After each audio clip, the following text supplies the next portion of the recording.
Here she is. Hi, Maria. I was waiting for you to start the proceedings. Yeah. Well, welcome to our second brown bag lunch, everybody. We are so lucky to have our fearless leader, Kenneth Adams, to facilitate for us and tell us a little bit about himself and all the wonderful things he does and is planning to do, and then he will answer some questions that were emailed to us that we have randomly put in a bowl for him to pick out. So no one can get offended. Now, Maria, all right, thank you. Thank you, Maria. It looks like we have people on we do have some people on the phone, right? So, Colin set that. Joshua, you set that up? Yes, it's all set up. And who's on the screen? We've got, wow. Well, we had a much better turnout for our first speaker, Maria. It's okay. I won't take it personally. What? Remind me who was... Stephen Lefkowitz. Yes, Mr. Lefkowitz, who is an esteemed, those of you who came and participated, attorney and seasoned veteran of this agency of its early days. And again, for those of you who are here, Steve talked about the history of UDC, the UDC Act, the original formation of the agency in 1968, and then it's kind of merged with the Department of Economic Development. And that was great. And it was well attended. That Brown Bag series Maria was well attended for good reason. I mean, he's one of the most important land use and development attorneys in New York City and New York State. Done a lot of work on since leaving, state service. He's gone on to a very important career and worked on a lot of projects kind of on the other side, like Forest City Radnor projects, like Atlantic Yards and stuff. So that was, for those of you who weren't here, that was our last Brown Bag lunch speaker. And quite obviously, Maria and the team couldn't come up with anybody else, so called me. Okay, whatever.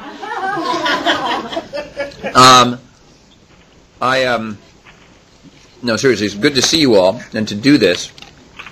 And I think that I want to go, what I'd like to do is just really get the conversation started by pulling some of the questions out of the cookie jar. For those of you on the phone, people emailed questions from me for this afternoon, and they were printed out by, I think, Sarah, and put into a container so I can draw them randomly. And that just gives this event a little more spontaneity, right? Because the last thing you want is some long-winded speech from me. And, of course, the last thing I want is a bunch of random questions from you. But I'll go with it. I'll go with it, Maria. So I'm shaking up the container here, and I'm going to pull out a question. Let's see what this says. And I reserve the right not to answer it. When am I going to get a raise? That's a hard one. That's a hard one. Let's look at another one. That's what it said for real? I'm telling you, these things, they're random. You don't know. That's the whole point of it being random. What does it take around here to get a raise? You gotta have some diversity. You need some other questions. I need some new questions. This is unfair. You're putting me on the spot. Oh my, this is about the holidays. If your children give you a puppy for Christmas, what will you name it? That's too personal. Too personal. No. Let's see if this one will... Oh, God, no. That I'm not even reading. That's this one. Oh. Well, all right. This is a productivity time management question. One of our colleagues wants to know, what kind of strategies do you use to manage all of your competing responsibilities alongside personal and family life? That's a good question. I have to think of an answer. I think of myself, as a pretty organized person. I try to stay organized. And certainly at work, and some of you are witnesses to this, Julia, who's worked closely with me, Sarah, Mehul, I'm a bit of a list maker. Because when there's a lot of stuff flying around, it's hard to, keep tabs on everything. My lists get out of order, and I tend to be old-fashioned about my lists, like they really are handwritten on notepaper, and I like that satisfaction of, it's done. I can scratch through that task, and it's done. It's really old school, I know, but it's fun. So I do make lists. I spend a lot of time in Outlook, especially with Sarah, on my calendar, and using my calendar in two ways. One is and my calendar is quite public, so most of you have access to it and see it, but I put very specific activities and calls and things that I'm doing on my calendar in advance, and then as they happen, and then at night, I go back and correct it. In part because then I have a really good timesheet. In part also because people have a right to know how I spend my time. In part because it's important to know how much, in the big picture, how much time I'm putting into, working on regional councils versus working, to resolve an HR issue with Eileen or something. So, the balance of my time. So I use my calendar a lot, and I can put things in my calendar like a call with Kevin Eunice or a call with Andrew Kennedy, not just because it's a way to remember to do it at a certain time, but it becomes a record, of what I did, and it's almost like for the future, like I spend a lot of time on, next week's, the week after, booking things into my schedule pretty precisely, because that also works as a to-do list. So I use my calendar, I use lists, and then, and some of you like Charles know this, I use folders too. Also kind of paper-intensive and old-fashioned, I admit, but so the people that report directly to me, everybody gets a folder with their name on it, and I keep them alphabetically behind my desk in my credenza. And when you come to see me, I can open up the folder. But I do this because a lot of things happen during the course of the week, and you can't just call somebody every time. That would be, I'm enough of a pain in the neck to you all. You don't want me to, every time I have an idea or a message or something, to have to run the person down. No, I write it on a slip of paper, shoot it, put it in that folder, and then when, let's say, Margaret, she and I had our weekly meeting last night, so Margaret comes in, a couple of minutes before Margaret comes in, I go grab that folder, and I go, what is the stuff since last week when we last met that's come in that's new that I want to review with her, I want to ask her? So I sort of sort by people and use those folders to not let stuff, one of my big pet peeves or whatever, or my worry is something that would fall through the cracks. So it's a way to keep ideas sorted out by people and then discuss them with folks. So lists and folders and, and again, I guess I just, by nature, for better for worse, I'm a pretty organized person. My mother's father, my grandfather, was, for most of his life, a sailor. And when you live life on a merchant marine, and he died in the 70s when I was young. But I mean, I learned something from him in a way, which is that when you live most of your life at sea in a very small space, you have to know where everything is. Everything goes in particular, this is for anyone in the Navy, everything's in a particular place, and there's no extra space. So you have to be really efficient and neat about where you put things. And he had a saying, a place for everything and everything in its place. So he was very, orderly about, making. So I have a little bit of that, I think, in terms of just trying to keep things neat and organized and knowing where stuff is. I'm at the rest of you, but feeling like I'm spending time looking for something that I ought to know where it is, and that could be in the kitchen, in the garage, and it's like that just feels like a waste of time. And then when you finally found the thing that you lost, and someone says to you, "Where'd you find it?" You say, "In the last place I looked." Well, yeah. Yes. Let's do another one. I don't want to, answer the same question twice, so we'll not put that one back in the thing. This is more about ESD. Agency assessment, it says. What do you think about ESD's past, present, and future? Well, we only have a limited amount of time this afternoon. What are we good at, and what are we not so good at, like a SWOT analysis? Well, that's a very important question. And obviously it's a big question for a fun Friday afternoon discussion like this.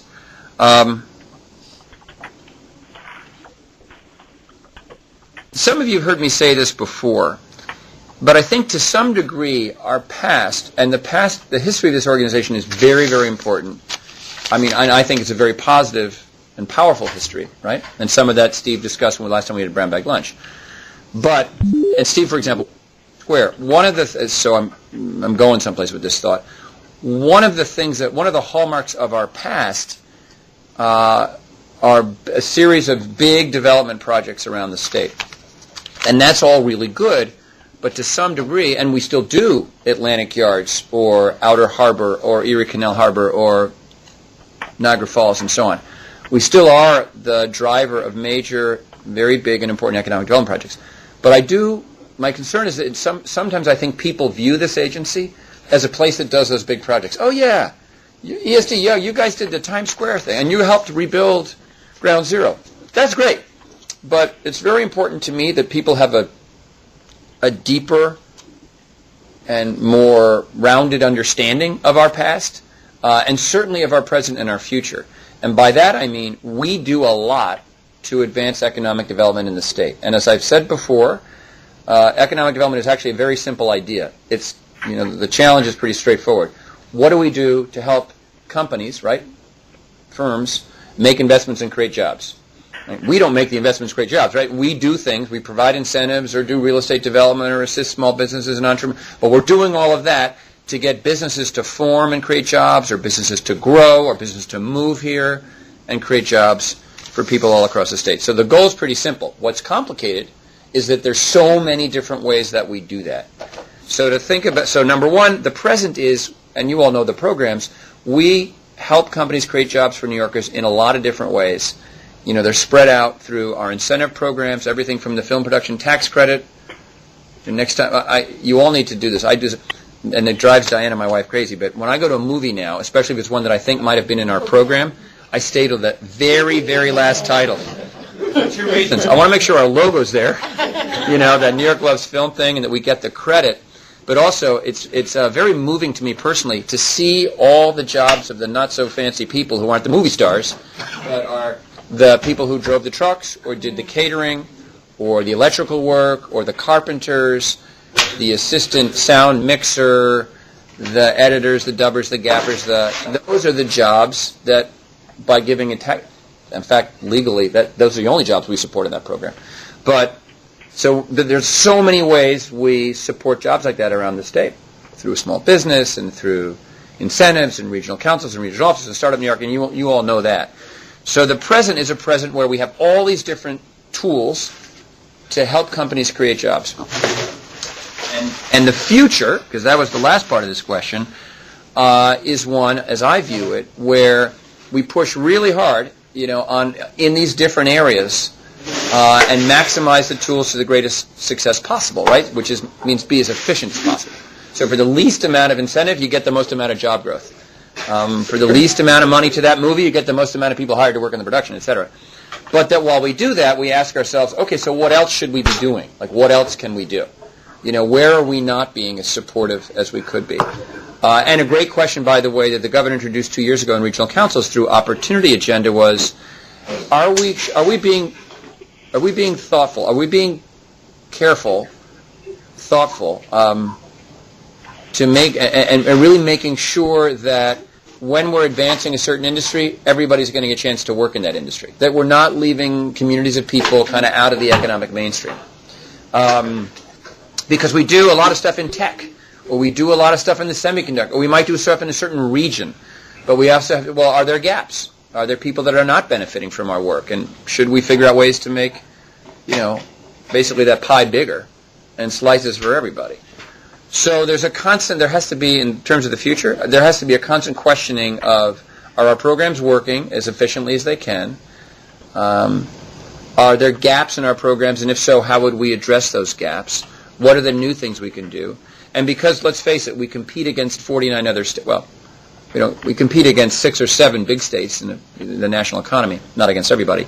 But, what are they doing? What lessons can we learn from them?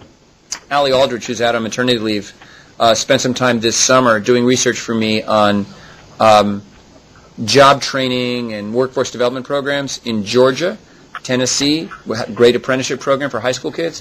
What are some best practices around in other states so we could shape those ideas for New York? So the future of this agency is to think very broadly and be really aggressive at looking at all those opportunities. Are there industries we don't have? Are there places where we're not doing enough work? And then, we build those ideas, we recommend, we get funding, we go. So it's a huge, this agency, for all of us, is a big responsibility, needless to say. The part of the question is, what are we not so good at? That's trickier, as I grab the next question. Not so good at. we get, this is not a good answer, but it's one that, we deal with. There still are, and you've heard me talk about this, and Margaret and Charles and others have been looking at this stuff. There's still areas in our own internal procedures, sometimes as a result of laws, regulations, and rules that govern what we do, that sort of control how a program runs and then how we provide the benefits or the incentives to the participating companies. There are situations where at least the complaint is from our customers where we can be too slow or too bureaucratic or why did it take so long. Some of this is a misunderstanding where our customers think just because they did this and this, the check is in the mail. The law, for good reason, often doesn't let us do that. So maybe what we're not so good at doing, and this is a responsibility for me and others, is managing the expectation of our customers. If it's going to take a while to get the payment, because that's what the law says, well, we should tell them that. But again, sometimes it's a balancing act between managing expectations so our customers are always happy, right? And they're going to be pushy, and that's okay. But we serve them, we work for them. So we got to manage their expectations, and at the same time, internally, make sure our own internal procedures are efficient, obviously appropriate under the law, but that we are moving as quickly as we can. And again, I would say just in our own internal procurement and purchasing, Margaret's made some changes with her team. There are some procedures for approvals we can speed up, and we're looking at that. So there's always room for improvement, that's for sure. Here's another question. How are decisions made on what programs outside of the regional council process to fund? Economic development isn't exactly a science, that's true. So how do you decide which types of programs or efforts to give our resources?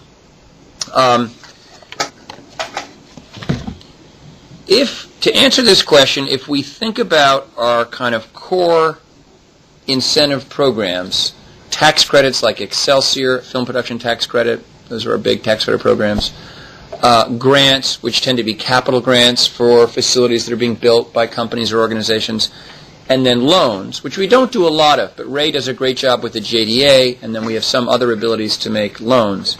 You think of those as the way, those are the type of resources we can allocate. Then you think about, again, this question, how are decisions made on how those programs, and what you're going to give the resources to? The first part of the answer is, in many cases, it's by law. So in many cases, a program that we have came from a discussion between this governor or a prior governor and members of the Senate and the Assembly, the legislative process up in Albany.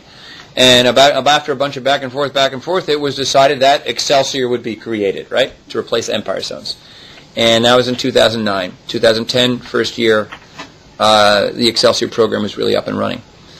And so actually what happens with a program like that is, and startup is the same way, the law actually says what industries are eligible. What's the range in terms of the amount of the tax credit you can give to the company? And it's always based on jobs created, wages paid, things like that, capital investment. But the first answer to the question is, in many cases, we're an operating agency running economic development programs that honestly we didn't create. They're created by a governor, the legislature. And that, if you think about other state agencies, the Department of Labor runs the unemployment insurance system for people who lose their jobs and need to collect unemployment as a result of law going back to the 1920s, 30s, right? In other words, it's created in law, and you have to have a state agency operate the program. So when it comes to economic development, the programs are often created in law, and then we have to, the words are operationalize it.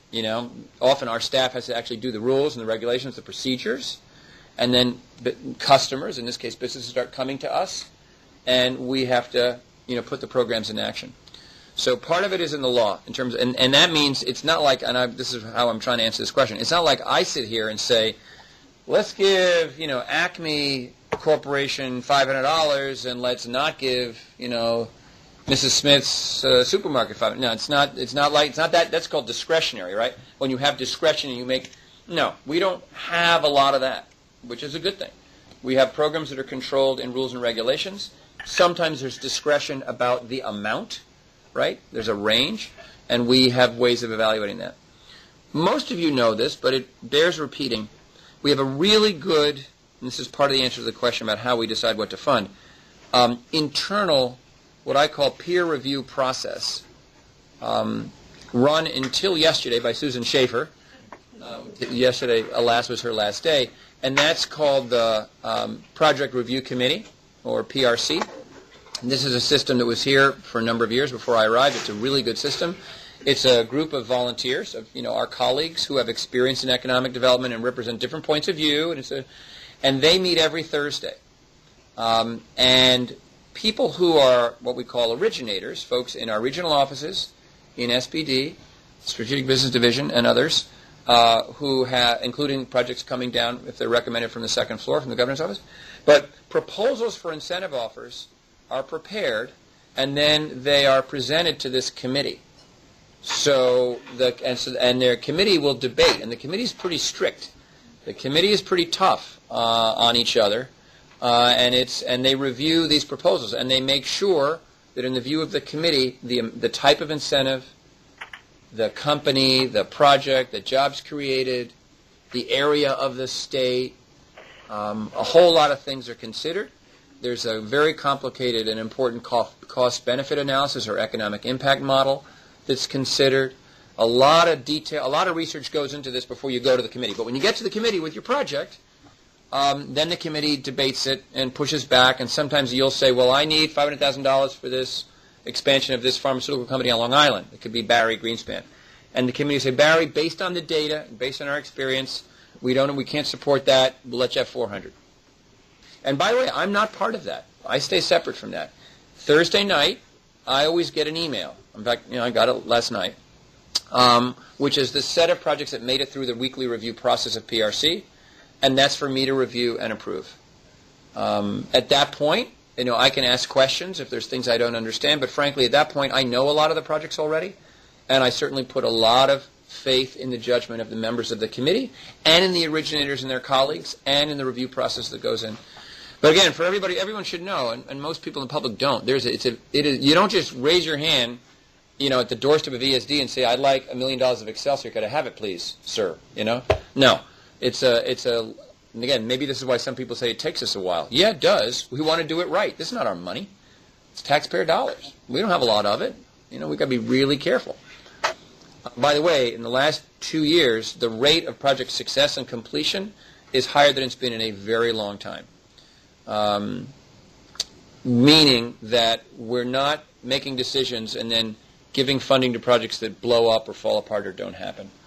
That is because of an improving economy, quite honestly, but it's also because of the rigorous internal review process that helps us make these decisions. So that is generally how these decisions are made or what to fund. In startup, the law says what kind of companies get the tax-free benefit and what don't. The law is very, very clear on that. Film production tax credit, $420 million a year at least. The law is very clear.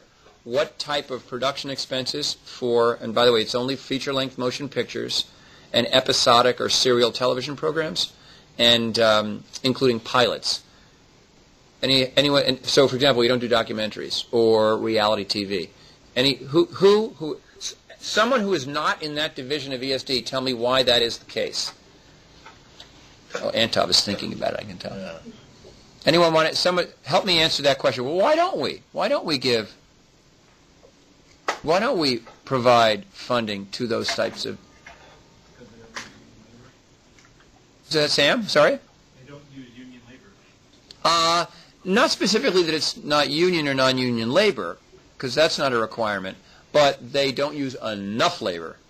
The answer we've had people who want to do a documentary on whatever topic, and it could go out and win all the Oscars, but documentary filmmaking is what we call unscripted. It just doesn't use as many people. It's good stuff, I love documentaries, but you don't have as much economic impact from the filming of a documentary as you do, in most cases anyway, as you do from a feature-length motion picture that has all those many different trades. And the same thing about, again, unscripted television is a fancy way to say, think of a reality show. The reality TV shows. When someone shows up at your camera and says, "I will buy your house for $1 million, how do you feel?" And the homeowner screams for joy, and that's what the show is about. There's no script. There's just a guy with a camera. There's a little bit of editing, but there's not a lot of jobs. So anyway, you can come back in the rules and regulations to this core idea of the return on investment, getting the maximum amount of jobs and wages when we're going to put taxpayer dollars in play. All right,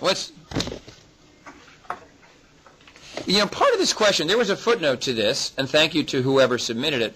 How has ESD thinking on this evolved over time? Is there an agency perspective or expertise, or decisions largely been led by the governor? I think I've tried to answer that two-way street.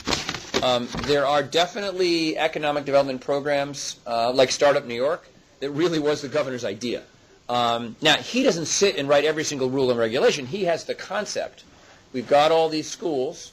They've got land. We want more companies, and we want there to be a better partnership between higher education in the state and company formation and jobs. And so here's my idea. And then he'll work with some people, in the executive branch on the broad concept. But then it's ESD's job to actually make it a programmatic reality.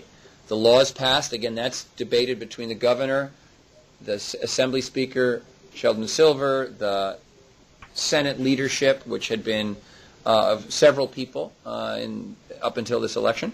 But that's all debated. And then when the law is passed, Kevin Eunice and Brad and our team in Albany, generally they're, as our intergovernmental people, they get the first copy of that law, and they look at it, and the law will say ESD shall do this and shall do that, shall make rules, shall put the program in action.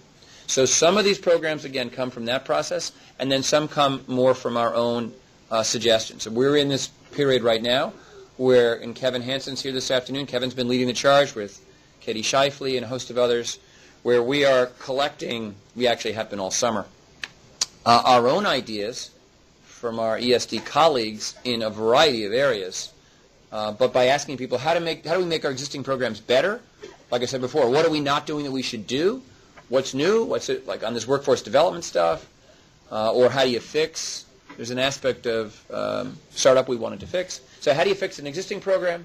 What new programs? That comes from us. And then we write that up and we do these policy briefs.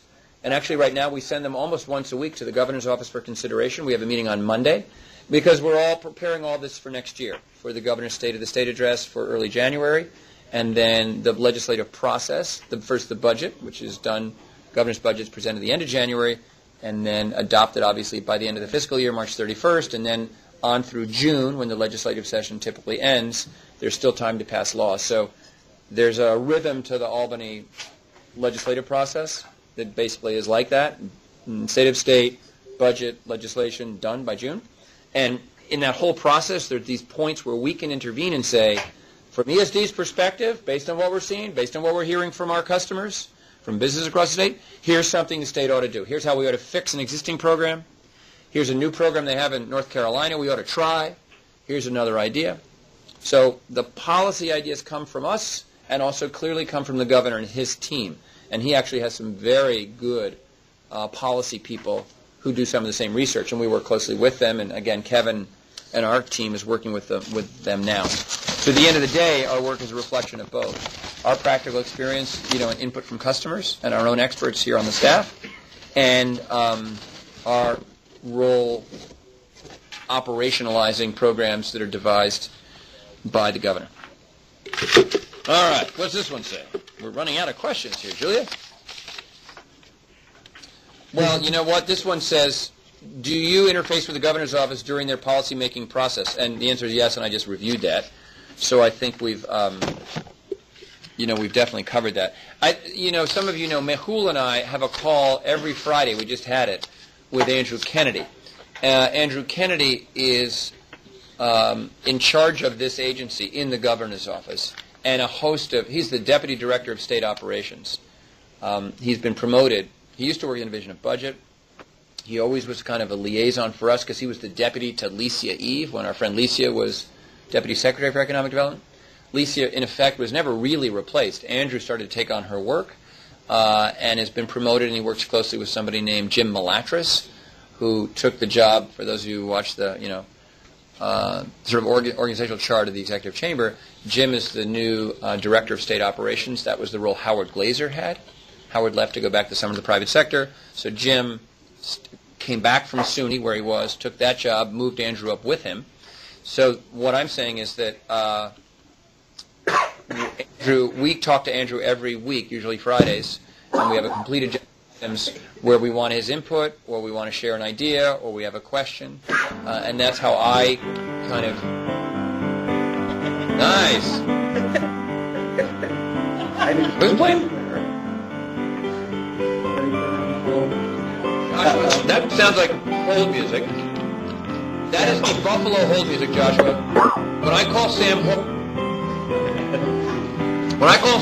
Aaron Mahoney puts me on hold, I hear that song, and I don't really like it.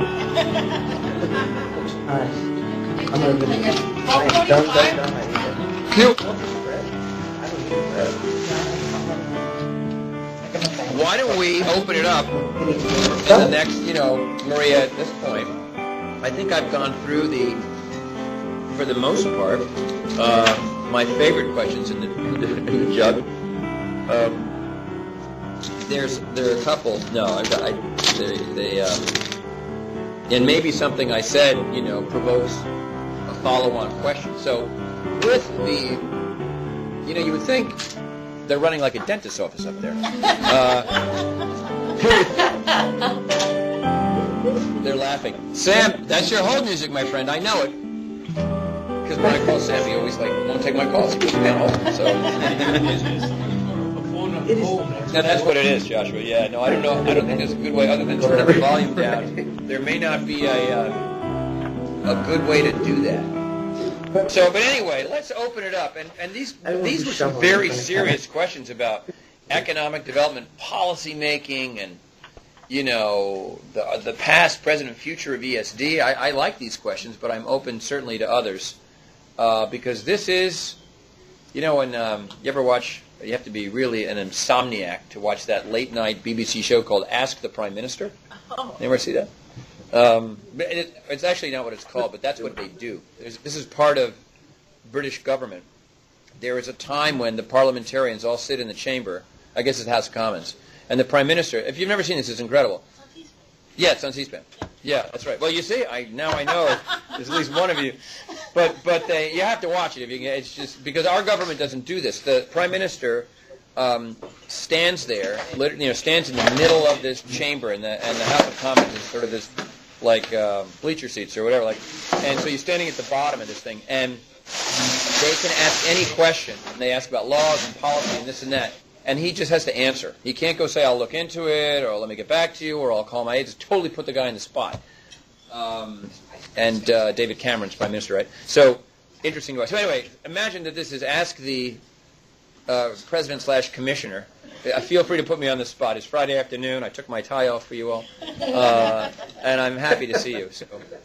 And by the way, folks on the phone and on TV, please fire away.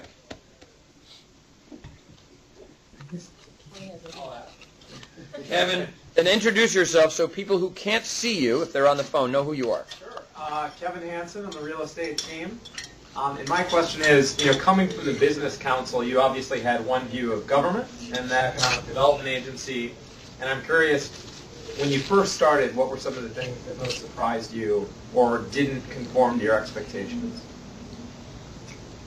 That's an interesting question because it is, before the governor asked me to do this job, I ran the Business Council of New York State for 4.5 years. And the Business Council is like the State Chamber of Commerce. And I did, for 14 years, I was a registered lobbyist representing mostly small business and other business interests around the state. And so my job, in a way, had been to be a kind of a pretty persistent critic of state government. But I'd like to say we based our criticism on pretty good research and on data and on the facts. And so we wouldn't go up and say stuff that wasn't you couldn't, it was true. Truth is usually your friend when you're trying to lobby or be an advocate. In most things in life, I think truth is our friend. So anyway, Kevin, it was interesting because I had been, for example, a big defender of the Empire Zones program publicly. Hello? I'd been in other words, the Business Council took positions, and I was the voice or the spokesperson. So, So Excuse me, sorry to interrupt, but someone that has dialed into Kenneth's speech is being publicly, your telephone call is now being publicly shared with the room.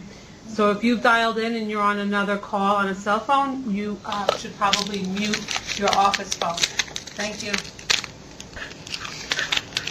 Yeah, that would be. There is some static, so muting phones would be great, and then obviously ask questions, take it off mute. Thanks, Debbie.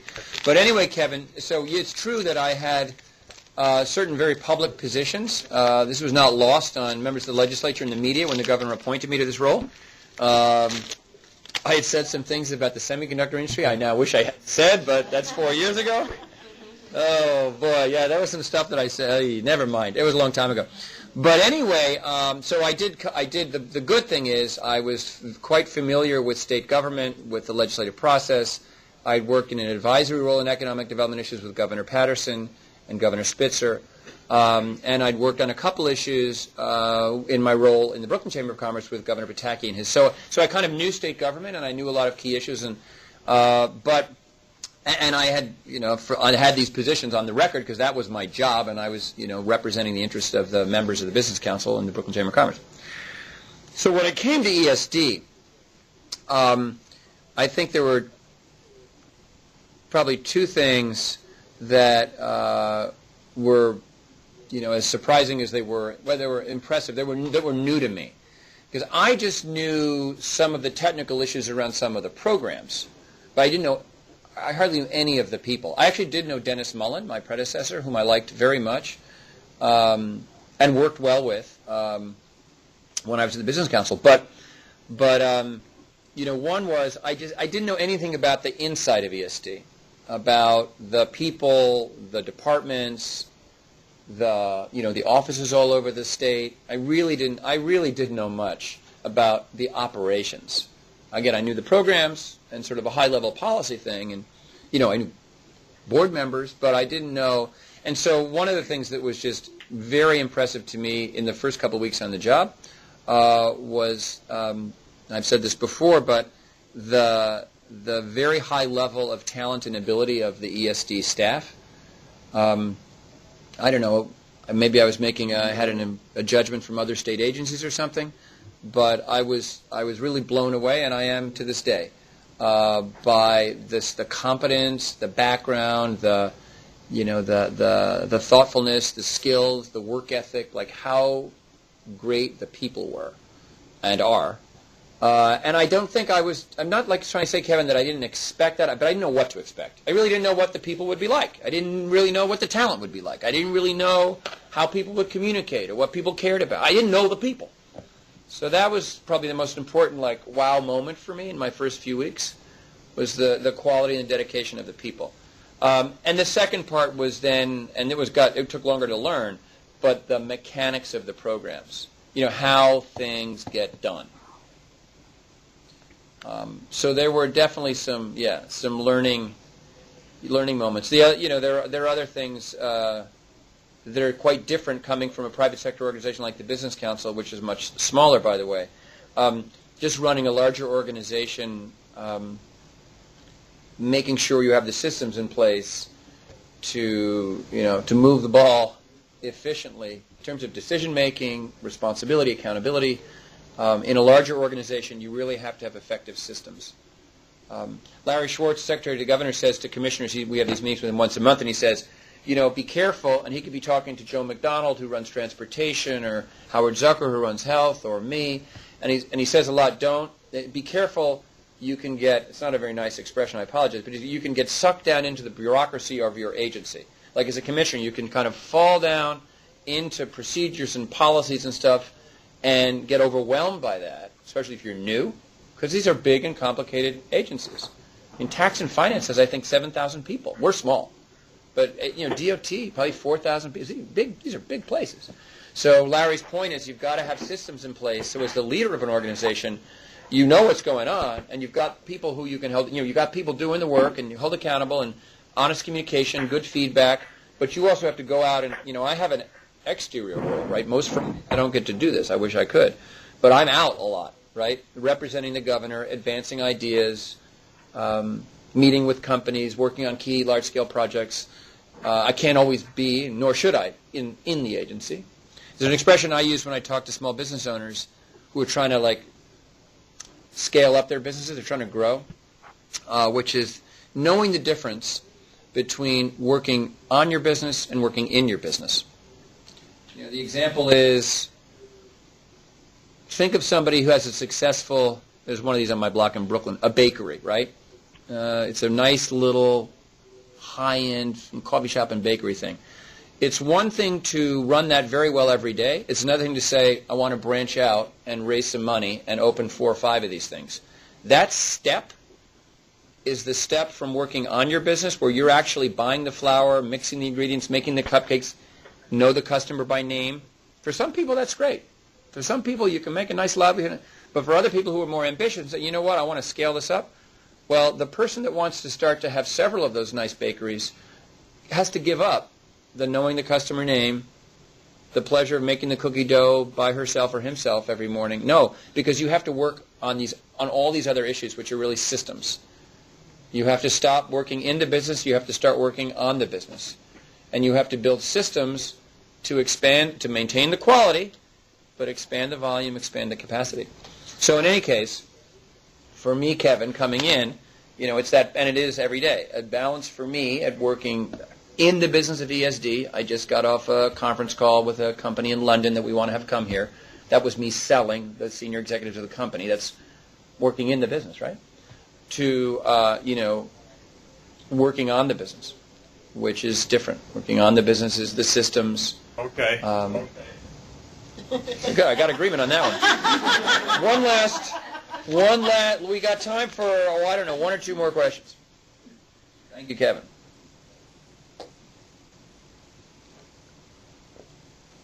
Oh, somebody make something up. What are some of your outside interests? Outside of... That's fair enough. Like I say, that's the boss. It's all fair game. Outside interests. Let's see. They have evolved. I used to run a lot. I ran the New York City Marathon 8 times. And now I don't run anymore. That's what happens when you do that. And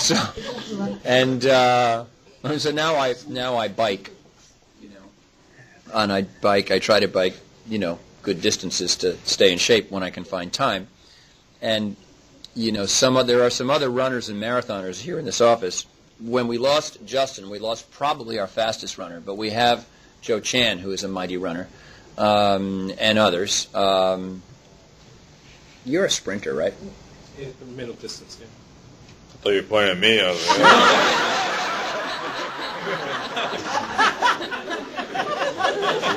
I wasn't pointing at you, and so I do a little bit of that. I'd like to tell you, I think of myself as being a good dad to my Diana, and I have 2 daughters. I just hope that they would say, it's better that they say I'm a good dad. And those of you who have teenage kids, it's not easy because they don't need you like they used to need you, right? So Diana and I kind of going through this now. We're like, I guess you don't want me to help you with your homework. No, go away. And get used to that. And so you try to find other ways. Like now, one of my daughters is a junior in high school, and she's taking driver's ed.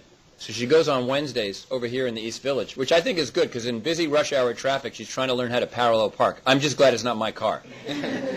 So now I said to her, Ginger, when you're ready, you get the learner's permit, and we'll go driving. We'll do some stuff like that. She said, okay.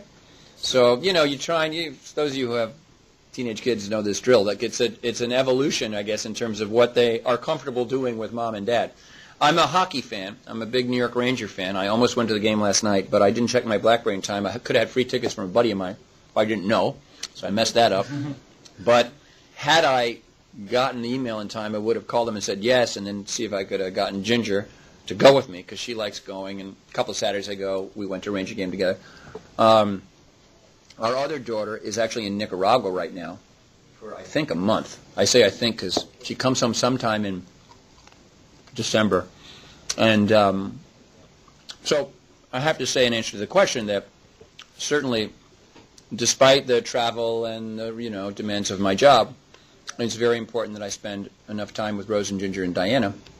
And, I'll say that in the time that, I probably say this certain risk, but in the time I've been in the job, for something important like at my daughter's school or a family thing, I've always been able to do it.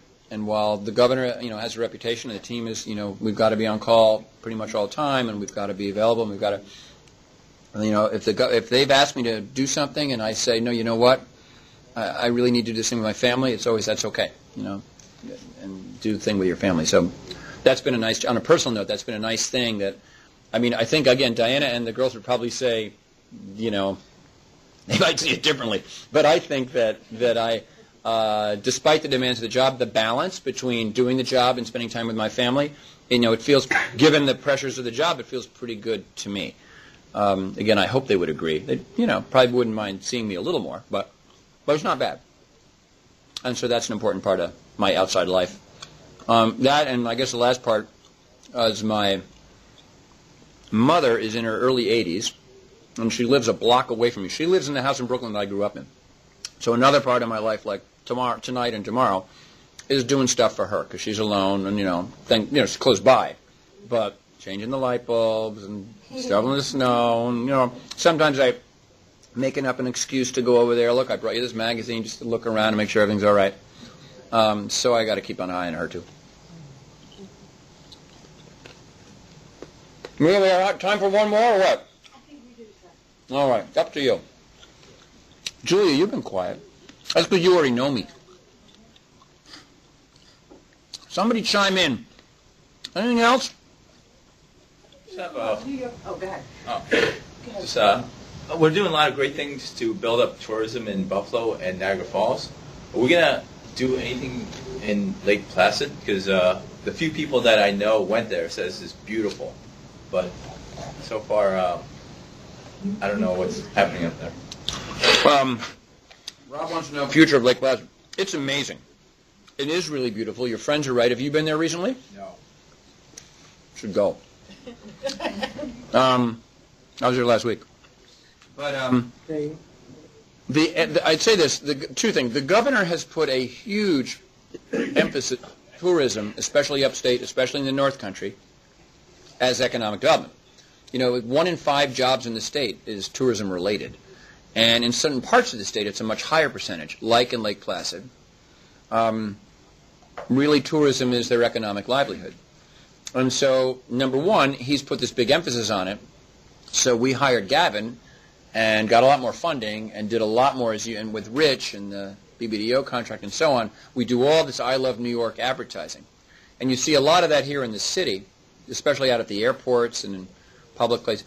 And the reason, the strategy there is to build awareness here in the city for both New York City and visitors, but also international visitors that come here, and folks from out of state that come here. Build awareness here of Lake Placid and Niagara Falls and other great attractions upstate. So we're doing a lot of that. And so one answer is promoting Lake Placid and places like it, building awareness and getting more people to go. At the same time, they got to have a reason to go. Like you have to have the infrastructure. You have to have nice hotels, and good restaurants, and activities and things, right? So through the regional council system, we did a thing called Market New York, which were competitive grants for local tourism projects. And in my view, if we could in the budget, I'd say do more of that. Because that's when the local experts who really know if it's trout fishing or skiing or going to the beach or history or whatever or wine tasting, they decide what they think the tourism attractions are, and then we give them funding to build that up. And that plays out across all 10 of the regions. And you're letting them decide and set the priorities. What are the tourism assets that matter? That's better than me and Gavin deciding, right? What do we know? So it's both things, Rob. It's the broad-based marketing to build awareness of the attractions and get people to go. But at the same time, you've got to work with the local partners to build up those attractions. And Saranac Lake, which is just a few miles from Lake Placid, I think maybe 8-10 miles north. We're funding one hotel project, the Hotel Saranac, $5 million, and we offered funding to another one, which doesn't have its permits yet. It's not in construction. But one of the reasons to do that there is that town doesn't really have any nice hotels. It has some old motels. I should be kind to those places, but they're old, you know. And so if you talking to someone who's thinking of having a wedding there, for example, with a nice event, and there was no facilities. So now the Hotel Saranac will have that. So that's really, and again, we were just supporting something that they said locally they needed on the tourism infrastructure side. But yeah, I hope your friends start to notice this. The other thing, tourism is not just, I guess I left a portion of it out, and Lake Placid comes to mind in this way. Tourism is about promoting places, and things to do, but it's also about events. Events that get people to go. Think of like conventions in the city or a Broadway show or big events, the Super Bowl. But so we're doing more and more. Ken Wong does this, but more and more event programming and event support. And for example, we do a list every year for the governor saying, Governor, if your schedule permits, and you could go to these events just by you showing up, it'll shine a spotlight, it'll make the event bigger, and then you get the media to go, and boom, you get like all this promotion of a place. And that's very, very powerful. So events, Lake Placid, the governor did something last March called Adirondack Winter Challenge. And again, I would say this even if he were here in this room. It was just like the fact that we could have done that without him, right? But it wouldn't have been the same because he showed up, all this media from the city, like, what's he doing? And he went snowmobiling kind of like a madman. He's a big snowmobiler. He went off on this trail with the Parks Commissioner Rose Harvey, and they went snowmobiling, and he had a great time. But all the reporters come, and it happened to be a beautiful day. We had all these different activities going on. We had hundreds of people from the surrounding area. We kind of sponsored it, right, so people would come and do stuff. But it became like an event that the media paid attention to, which told a story about all the fun winter events and activities and sports in Lake Placid, that's where it was based, that otherwise it's hard to tell. Because it's not the same thing. If you go to the newspaper, you can't like buy a story like that. It's hard to get rid. When you have a big event and you have the coverage, the governor did that twice. Because we do all the I Live in New York tourism promotion, we support these a lot. And Gavin and Ross and Jamin and a whole bunch of great people work really, really hard on these events. Ken Wong I mentioned. But last year he did, or in the summer rather, we did the second annual, also in the Adirondacks, this the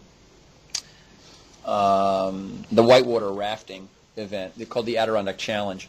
And there were more sports this year, but it's the same idea. It takes place in Indian Lake, New York, which is sadly a town that's really fallen on hard times.